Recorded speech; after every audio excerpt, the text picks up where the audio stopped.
زیارت میں پولیس چوکی پر حملہ ہوا، 9 اہلکار اس میں شہید ہوئے۔ کلیئرنس آپریشن اس کے بعد کیا گیا جس میں 15 دہشت گردوں کو مار دیا گیا۔ محسن نقوی صاحب وزیر داخلہ، ان کا بیان جو سامنے آیا، انہوں نے ایک مرتبہ پھر یہی کہا ہے کہ بھارتی اسپانسرڈ دہشت گردوں کے حملے کی مذمت کرتے ہیں اور جام شہادت نوش کرنے والے 9 پولیس اہلکاروں کو خراج عقیدت پیش کرتے ہیں۔ ان کے لواحقین کے ساتھ بھی ہمدردی کا اظہار کیا ہے وزیر داخلہ نے۔ تو یہ صورتحال ہے، پاکستان میں مسلسل دہشت گردی ہو رہی ہے اور یہ بھارت کی اسپانسرڈ دہشت گردی ہے۔ کل اعلامیہ سامنے آیا تھا ہمارے کور کمانڈر کانفرنس کا، اس میں بھی یہ کہا گیا تھا کہ بھارتی اسپانسرڈ دہشت گردی افغان سرزمین اس کے لیے استعمال ہو رہی ہے۔ تو یہ صورتحال مسلسل چل رہی ہے، کل اعلامیہ آیا، آج یہ حملہ ہو گیا۔ یہ کھلی جنگ کا اعلان ہے، کھلی جنگ ہے، اور پاکستان کی جو حکمت عملی ہے وہ کتنی اس میں کارگر ہے یا اس میں کیا تبدیلی کی ضرورت ہے۔ ہمارے ساتھ موجود ہیں میجر جنرل ریٹائرڈ سمرے سالک صاحب، دفاعی سر بہت شکریہ آپ کا۔ ڈاکٹر جمیل احمد خان صاحب، آپ سابق سفارتکار ہیں، آپ تجزیے سنتے ہیں جمیل صاحب کے، سر آپ کا بھی بہت بہت شکریہ۔ یہ صورتحال کل اعلامیہ آتا ہے، ہم پھر دو ٹوک انداز پہ پاکستان کا ایک اعلیٰ ترین فورم متنبع کرتا ہے کہ باز آ جاؤ، لیکن اگلے ہی دن پھر یہ حملہ ہو جاتا ہے۔ تو یہ کھلی اعلان جنگ ہے ہمارے خلاف، اور ہم مسلسل اس سے بات کرتے ہیں کہ اب تو پانی سر سے اوپر جا رہا ہے سر۔ یا بالکل، اور اس میں خاص طور پہ کل کے جو کور کمانڈرز میٹنگ تھی اس میں تو بہت ہی زیادہ مزید اس کا اعادہ کر دیا گیا جو گزشتہ برس 26 اپریل کو جب ایک نیشنل سیکورٹی کمیٹی کی میٹنگ ہوئی تھی مارکہ حق سے پہلے، تو اس میں بڑے واضح طور پر اس کا چوتھا یا 5واں پوائنٹ تھا کہ اگر پانی بند کیا گیا تو اس کو ہم جنگ سے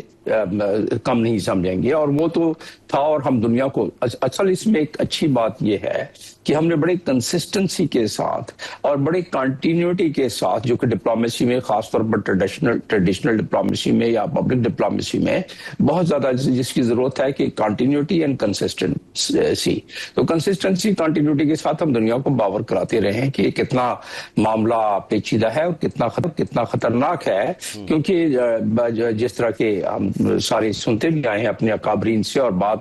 بالکل 200% درست ہے کہ کیا یہ 25 کروڑ عوام کیا پیاس سے ان کو ہم تکلیف پہنچنے دیں گے یا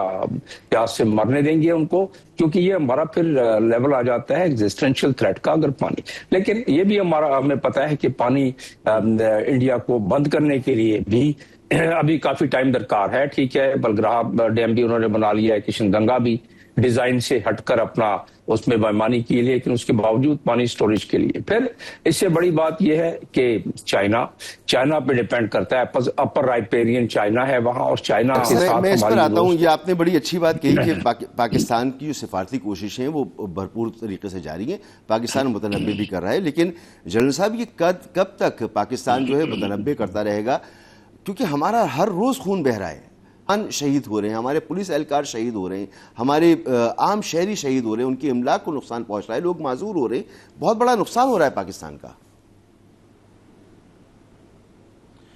مسعود، تھینک یو ویری مچ، آپ نے مجھے پروگرام میں مدعو کیا۔ ویری انفارچونیٹ، اور یہ بزدلانہ کاروائیاں جاری ہیں۔ ہم نے جب مئی 25 میں انڈیا کو چیک میٹ کیا کنوینشنل ڈومین میں، تو تب سے ہم اینٹیسپیٹ کر رہے تھے کہ انڈیا اپ سکیل کرے گا ان کنوینشنل ڈومین میں یہ جو ٹیررزم ہے، اور کوئنسیڈنٹلی اس کے ساتھ ہی ہمارے افغانستان کے ساتھ بھی تعلقات کشیدہ ہو گئے، اور میں سمجھتا ہوں کہ انڈیا کے لیے ایک اور راستہ کھل گیا جو پچھلے 20 سال سے وہ یوز کر رہا تھا۔ اب ہوا یہ مسعود کہ 9/11 کے بعد پاکستان کے ہاتھ بند گئے اور انڈیا کے ہاتھ کھل گئے، بیکاز اس وقت سے آنورڈ جو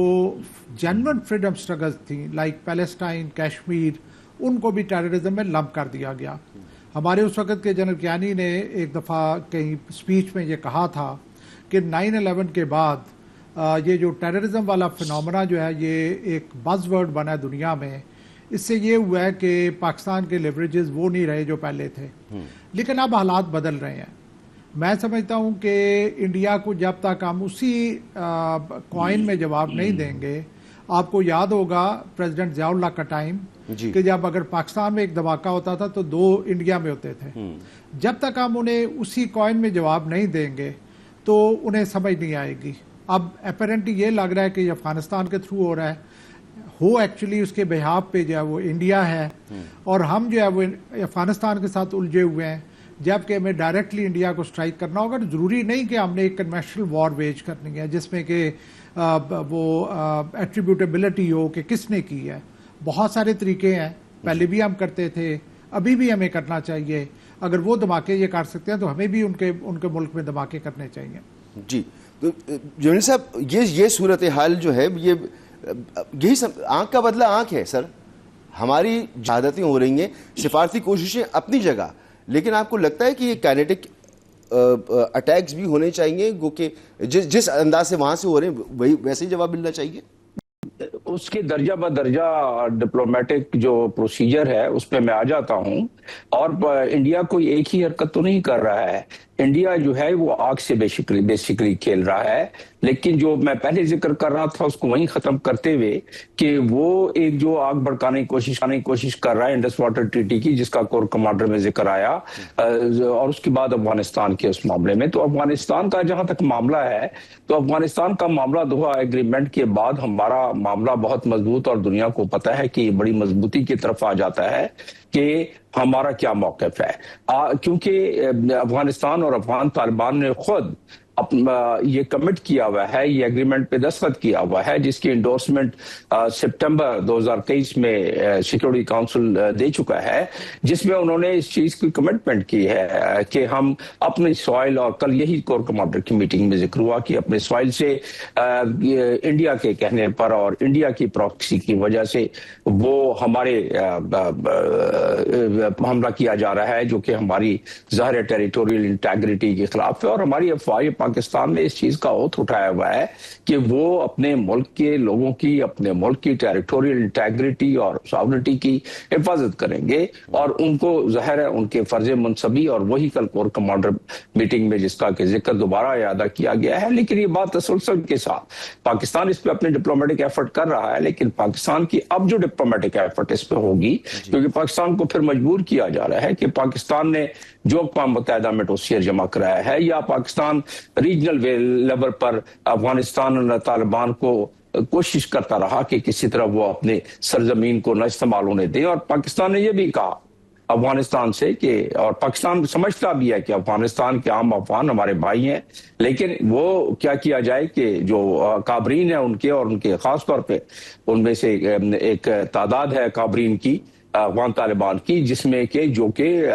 ایک اسپیس پرووائڈ کر رہے ہیں ہمارے دشمنوں کو، جو اپنا سب سے بڑا بجٹ راکا افغانستان کے ذریعے پاکستان کو ڈیسٹیبلائز کرنے میں لگے ہوئے ہیں۔ یہ کیوں کیا جا رہا ہے؟ دراصل دنیا میں کوورٹ آپریشنز کو ثابت کرنا مشکل ہو جاتا ہے، لیکن پاکستان جس انداز سے اپنے ڈپلومیٹک انداز سے ہی کسی دوسرے ملک کی کووڈ انوالومنٹ، یعنی کہ خفیہ انوالومنٹ کو ثابت کرنا تو مشکل ہو جاتا ہے، لیکن بھارت کے رہنماؤں کے بیانات آن ریکارڈ موجود ہیں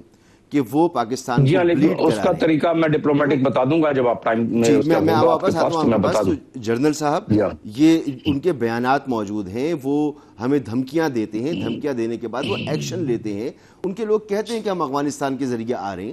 تو افغانستان کو روکنے کے لیے ایک تو معاہدہ ہے ان کا پوری دنیا کے ساتھ، ان کی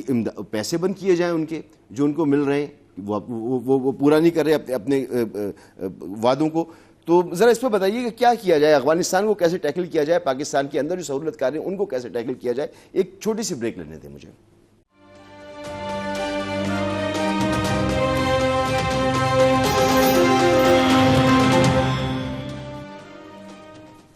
ویلکم بیک۔ جی جنرل سمر سالک صاحب، کس طرح سے پاکستان جو ٹیکل کرے سارے معاملے کو؟ افغانستان کا معاملہ ہے، پاکستان کے اندر سہولت کاری ہے، اس کا ذکر ہوا ہے کل۔ دیکھیں مسعود جی، دیکھیں پریکٹیکلی اگر آپ دیکھیں تو ہو یہ رہا ہے کہ انڈیا افغانستان کو ایز اے کنڈویٹ یوز کر رہا ہے۔ انڈیا افغانستان کے تھرو پاکستان کے اوپر اس نے ایک حملہ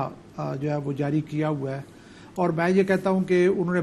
بارہا یہ کہا ہے کہ ہم آپریشن سندور 2 کریں گے، اور میں یہ کہنا چاہوں گا کہ یہ آپریشن سندور 2 ہی جاری ہے، اسی کا تسلسل ہے۔ اب ہو یہ رہا ہے کہ انڈیا اور افغانستان ان کا جو بھی کلوژن ہے اس فارم میں وہ ہمارے اگینسٹ کوورٹ آپریشن کر رہے ہیں، جبکہ ہم جو افغانستان کے اگینسٹ اوورٹ آپریشن کر رہے ہیں، ہم جا کے ایئر ریڈز کرتے ہیں، اور جو انڈیا ہے اس کے لیے اس سے بہتر سچویشن نہیں ہو سکتی کہ دونوں ممالک مسلم ممالک نیبر ایک دوسرے کے ساتھ الجھے ہوئے ہیں اور انڈیا ایک سائڈ پہ اپنے سکون سے بیٹھا ہوا ہے. بیسٹ اسٹریٹجی ہے کہ آپ اپنے دشمن کے ساتھ ڈائریکٹلی خود نہ لڑیں بلکہ اسے کسی اور سے لڑوائیں. سو میں یہ سمجھتا ہوں کہ پاکستان اگر وہ کوورٹ آپریشن کر رہے ہیں تو پاکستان کے پاس بھی کیپیبلٹی ہے کوورٹ آپریشن کرنے کی, جو کہ ہم نے کسی زمانے میں انڈر گلوبل پریشر امریکہ کے پریشر کے اس کو اسکیل ڈاؤن کیا. سو لو انٹینسٹی کانفلکٹ کا ایک ڈیفینسو اس کے اگینسٹ آپ کرتے ہیں, دوسرا آپ افینسو لو انٹینسٹی کانفلکٹ کرتے ہیں. جب تک آپ ڈیفینسو پہ رہیں گے افینسو والا لگا رہے گا, جب تک آپ افینسو پہ نہیں جاتے اس کے اوپر چیک میٹ نہیں ہوگا. سو میں یہ سمجھتا ہوں کہ ہمیں ایک وہ ٹائم تھا نیوکلیر ڈومین میں جب ہمیں خطرہ تھا کہ کہیں سے اب پاکستان کے نیوکلیر انسٹالیشن پہ شاید اٹیک آئے, تو پاکستان نے ڈکلیئر کیا تھا کہ کہیں سے بھی اٹیک آیا, چاہے وہ اسرائیل سے آتا ہے جدھر سے بھی آتا ہے, ہم انڈیا کو اسٹرائک کریں گے. میرا خیال ہے ایک دفعہ پھر یہی بات کہنے کی ضرورت ہے کہ ہمارے اوپر کہیں سے بھی اٹیک آتا ہے, چاہے وہ افغانستان ہے چاہے کچھ بھی ہے, ہم انڈیا کے اوپر اٹیک کریں گے. اور اٹیک سے میرا یہ مراد نہیں ہے کہ ہم کوورٹ جائیں گے اوورٹ جائیں گے, بلکہ کوورٹ آپریشن کرنے کی ضرورت ہے. بالکل ٹھیک, بالکل ٹھیک. ڈاکٹر جمیل صاحب آپ فرمائیے گا کہ بتا دیا انہوں نے, آپ کہہ رہے تھے کہ جو بیانات ان کے سامنے موجود ہیں ہمارے وہ خود اپنے منہ سے اقرار کر چکے اپنی پالیسی کا, تو اس کو کس طرح سے ہم ٹیک اپ کر رہے ہیں اس کو؟ اس میں طریقہ کار تو بالکل واضح ہے انٹرنیشنل قانون میں, اور انٹرنیشنل قانون کی چاہے کتنی بھی ہم اس وقت اس کو سوچیں کہ وہ امپلیمنٹ اس کا صحیح نہیں ہوا ہے, لیکن وہی ایک راستہ ہے. اور اسی طریقے سے پاکستان جیسا ملک جس نے ہمیشہ انٹرنیشنل قوانین کی, چائنا بھی اور بہت سارے دوسرے ممالک ہیں, انہوں نے انٹرنیشنل قوانین کی پاسداری کی ہے. اور پاکستان کی اس وقت جو عزت و وقار و تکریم بڑھی ہے, پاکستان ہر لحاظ سے چاہے گا کہ وہ انٹرنیشنل قانون کے ارد گرد رہے اور اس کے مطابق کام کرے. سر مجھے یہ بھی بتائیے, اس میں مجھے یہ بھی بتائیے, میں بتا رہا ہوں اس پہ کہ درجہ بدرجہ, بس 5 سیکنڈ اور لوں گا میں اس پہ, کہ اس پہ بیسیکلی یہ ہے کہ اقوام متحدہ کے چارٹر آرٹیکل 34 کے تحت we can always ask move a resolution. اور آج اگر ہم نے کوئی ریزولوشن موو کیا, جو کہ انشاءاللہ ہم کریں گے شنید ہے, تو اس میں اس کے پاس ہونے کے بہت زیادہ چانسز ہیں, پہلے کی طرح نہیں ہے. پاکستان کا جو اس وقت پروفائل بڑھا ہے, پاکستان کا جو امیج بڑھا ہے دنیا میں اور مزید بڑھتا جا رہا ہے, تو اس کے بعد نہ صرف یہ بلکہ کشمیر کے معاملے میں بھی انشاءاللہ پاکستان اس حیثیت میں آ جائے گا کہ جب وہ ریزولوشن پاس کرے گا, موو کرے گا, تو وہ ہو جائے گا اس میں. اس کے بعد اگر وہ انڈیا پھر بھی نہیں مانتا ہے تو آرٹیکل 41 کے تحت ریزولوشن پاس کیا جاتا ہے, اور پھر آرٹیکل 2 کے تحت, اور اس میں پھر بائی فورس وہ کام کروائے. سر ایسا نہیں ہے کہ یہ اقوام متحدہ ہو اور اس طرح کے فورم ہوں وہ اپنی ذمہ داریاں پوری نہیں کر پا رہے. 1947 کے بعد سے اب تک کشمیر کا مسئلہ جو ہے وہ اپنی جگہ پر برقرار ہے, اقوام متحدہ اپنی ذمہ داری, اور بہت سے کانفلکٹ دنیا میں ایسے ہیں. تو سر یہ جو صورتحال ہے اس میں آپ کو کیا لگتا ہے ہم جنگ سے کتنی دور ہیں, پاکستان اور بھارت, کون سی ایسی ریڈ لائن ہے کہ جی پوری دنیا سہمی سی رہتی ہے اس بات پر, کیونکہ پاکستان جو بلڈ کر رہا ہے دنیا کے سامنے, اسی لیے ضروری ہے جو میں نے پہلے اس سے قبل بات کی کہ کنسسٹنسی اور کنٹینیوٹی کے ساتھ ہم یہ موقف سامنے رکھیں. دیکھیں بات یہ ہے کہ زبانی جو تھریٹس ہیں, وہ زبانی تھریٹس تو اس کو پھر کسی ٹینجیبل فارم میں لا کے کسی قاعدے ضابطے کے ذریعے, کیونکہ ایک سیاسی بیانات جو ہیں اور ایک ملٹری کے تھریٹس جو ہیں اس میں فرق ہے, حالانکہ ان کے ملٹری کے کچھ جنرلوں نے بھی حرکت کی ہے, تو اس کا ایک طریقہ کار ہے, اس طریقہ کار سے لانا پڑے گا. اور جہاں تک تعلق ہے کہ اقوام متحدہ عملداری نہیں کروا سکا ہے, اقوام متحدہ کی عملدرانی کا کروانے کا ایک ہی طریقہ ہے, اور وہ ٹول ہے جو کہ 5 کنٹریز ویٹو کے ہیں. اصل تو معاملہ ان کی وجہ سے ویٹو ہو جاتا ہے, ورنہ تو فلسطین کا مسئلہ بھی حل ہو جاتا اور کشمیر کا مسئلہ بھی حل ہو جاتا. لیکن میں جس چیز پر ایمفیسائز کر رہا تھا, اور پوری دنیا کو اب اس چیز کا علم ہو گیا ہے کہ پاکستان کا اب جو پروفائل ہے اس میں P5 کے کنٹریز پاکستان کے بہت قریب آ گئے ہیں, جس کی وجہ سے یہ بہت زیادہ, امریکہ کی بات تھی نا, امریکہ پہلے دوسرے پاکٹ میں تھا, ابھی پاکستان ہی کے ساتھ زیادہ, اور آپ نے دیکھا ہے کہ پاکستان کی پذیرائی میں کتنا وقت کتنے دفعہ کی جاتی ہے. پاکستان کی پذیرائی نہ صرف یہ بلکہ پاکستان کو تو انوالو بھی کیا جا رہا ہے. پاکستان کی حیثیت کو سمجھ آ گئی ہے دنیا کو کہ کس لیول کا پاکستان ملک ہے اور کیا اس کا مقام ہے. تو ابھی لیبیا میں بھی خبریں آ رہی ہیں, وہ جب منظر عام پر آئیں گی تو اس پہ ڈسکس کر لیں گے, لیکن کہ لیبیا میں بھی ہمیں میڈیشن کے لیے ہم بڑے آرام سے ٹریک ٹو ڈپلومیسی کے تحت کر دیا ہم نے. اور ہم سب کے مسئلے حل کرا رہے ہیں, ہمارا مسئلہ کون حل کرانے کے لیے تو جو کوششیں ہونی چاہیے وہ نہیں ہے. لیکن وہی سوال جنرل صاحب آپ سے بھی کہ پاکستان بلڈ اپ کر رہا ہے اپنا بیانیہ, اپنا نیریٹو دنیا کے سامنے, دوسری طرف یہ اٹیکس ہو رہے ہیں, پانی بندش کی باتیں ہو رہی ہیں, پاکستان کو ختم کرنے کی باتیں خدا نخواستہ خاکم بدہن کی جا رہی ہیں. ہم اور بھارت اس صورتحال میں جنگ سے کتنے دور ہیں؟ دیکھیں, اگر میں بات کروں کنوینشنل وار کی تو وہ میرا نہیں خیال کہ اس کے کوئی ایسے چانسز ہیں. اس کی وجہ یہ ہے کہ 1 سال پہلے مئی 25 میں جو شکست جس کا سامنا انڈیا کو کرنا پڑا, تو اس میں بہت ساری ان کی جو دفاعی نظام میں جو کمیاں ہیں, جو انایڈیکویسیز ہیں, وہ کھل کے سامنے آئیں. جب تک وہ ان کو ایڈریس نہیں کر لیتے, آپ نے دیکھا ہوگا پچھلے دنوں آپ نے خبریں دیکھی ہوں گی کہ انڈیا اس وقت بائنگ سپری کے اوپر ہے ڈیفینسو ایکوپمنٹ کا. تو وہ جو آپ کی ان کی کمزوریاں ہیں جس کی وجہ سے ان کو بہت عزیمت اٹھانی پڑی, جب تک وہ ایڈریس نہیں کر لیتے میرا نہیں خیال کہ اس قسم کا کوئی وہ مہم جوئی کریں گے. سر ہمیں کرنی چاہیے پھر اگر وہ اس وقت کمزوری پر ہیں تو جو دیکھیں پاکستان